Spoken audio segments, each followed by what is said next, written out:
የአሜሪካ ስጋት የሆነው የሩሲያ ዘመናዊ ጦር ጀት በይፋ ታየ።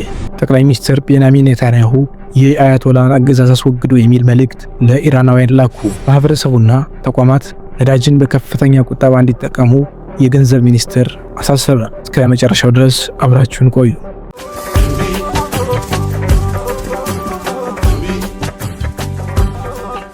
የአሜሪካ ስጋት የሆነው ዘመናዊ የጦር ጀት በይፋ ታየ። የሩሲያ ዘመናዊ የጦር አውሮፕላኖች በተለይም እንደ ሱ-57 ፊሎን ያሉ ስውር ተዋጊ ጀቶች ለዩናይትድ ስቴትስ የአየር የበላይነት ከፍተኛ ተግዳሮት እየሆኑ መምጣታቸውን ወታደራዊ ተንታኞች ይገልጻሉ።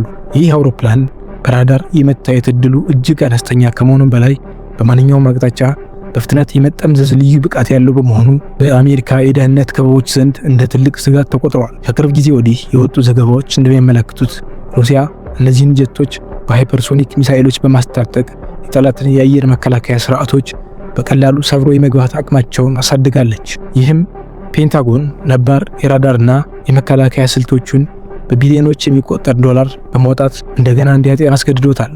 የሩሲያ ጀቶች በተለይም ለውጭ ገበያ መቅረባቸውና እንደ አልጄሪያ ያሉ ሀገራት ለመግዛት ፍላጎት ማሳየታቸው አሜሪካ በዓለም አቀፍ የጦር መሳሪያ ገበያና በጂኦፖለቲካዊ ረገድ ያላትን ተሰሚነት ሊቀንስባት እንደሚችል ባለሙያዎች ተነበያሉ። በአጠቃላይ የሩሲያ ጀቶች የፈጠሩ ስጋት ቴክኖሎጂያዊ ብቻ ሳይሆን ስልታዊም ሲሆን ይህም በሁለቱ ሀያላን ሀገራት መካከል ያለውን የአየር ላይ የጦር መሳሪያ ሽቅድምድም ወደ አዲስ ምዕራፍ አሸጋግሮታል። ጠቅላይ ሚኒስትር ቤንያሚን ኔታንያሁ የአያቶላን አገዛዝ አስወግዱ የሚል መልእክት ለኢራናውያን ላኩ። የኢራን የፖሊስ አዛዥ በበኩሉ ኢራናውያን ጸረ መንግስት ተቃውሞን እንዳያስቡት አስጠንቅቀዋል። ኔታንያሁ በኤክስ ገጽ ላይ ኢራናውያን መንግስት እንዲገለብጡ ጥሪ ቢያቀርቡም ከኢራን በኩል ያለው ምላሽ የከፋ ሆኖባቸዋል ተብሏል። የኢራን መንግስትን ለመገርሰስ በህይወት ዘመን አንድ ጊዜ የሚገኝ ዕድል ነው የሚል መልእክት አስተላልፈዋል። በተቃራኒው ቴህራን ህዝቡ በአንድ ቆሞ አገሩን እንዲታደግና የአሜሪካን እንዲሁም እስራኤልን ጥቃት እንዲመክት ጥሪ በማቅረብ ላይ ናት። አያቶላህ ከእንግዲህ የሉ ሌላ እንዲተካቸውም አትፈልጉም የሚል ሀሳብ ያጋሩት ኔታንያሁ ጦርነቱን እንቋጨዋለንም ሲሉ ተደምጠዋል። በእርግጥ ኢራናውያን ብርቱ አቋም በመውሰድ የአያቶላ አሊ ሐሚኒ ስርዓትን የማስቀጠል ስራ ላይ ናቸውም ተብሏል። ማህበረሰቡና ተቋማት ነዳጅን በከፍተኛ ቁጠባ እንዲጠቀሙ የገንዘብ ሚኒስትሩ አሳሰቡ። አሜሪካና እስራኤል በኢራን ላይ የከፈቱት ጦርነትና በዚሁ ምክንያት የተፈጠረው የነዳጅ አቅርቦት ሰንሰለት መስተጓጎል ምን ያህል ጊዜ እንደሚቆይ ስለማይታወቅ ህብረተሰቡና ተቋማት ነዳጅን በከፍተኛ ቁጠባ እንዲጠቀሙ የገንዘብ ሚኒስትር አህመድ ሺዴ አሳሰቡ።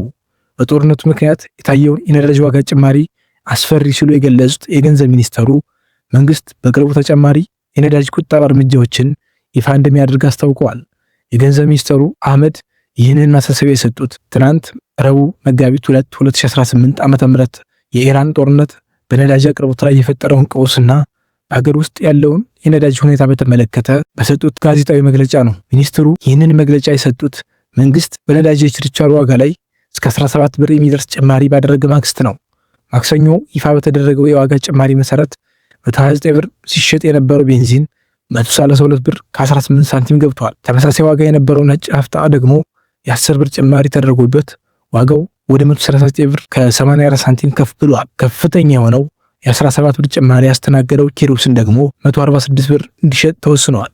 የገንዘብ ሚኒስትሩ አህመድ ዛሬ በሰጡት መግለጫ በዓለም የነዳጅ ገበያ ላይ ከታየው ከፍተኛ ጭማሪ አንጻር መንግስት ያደረገው ማሻሻያ በጣም ዝቅተኛ ተደርጎ የሚታይ እንደሆነ ገልጸዋል።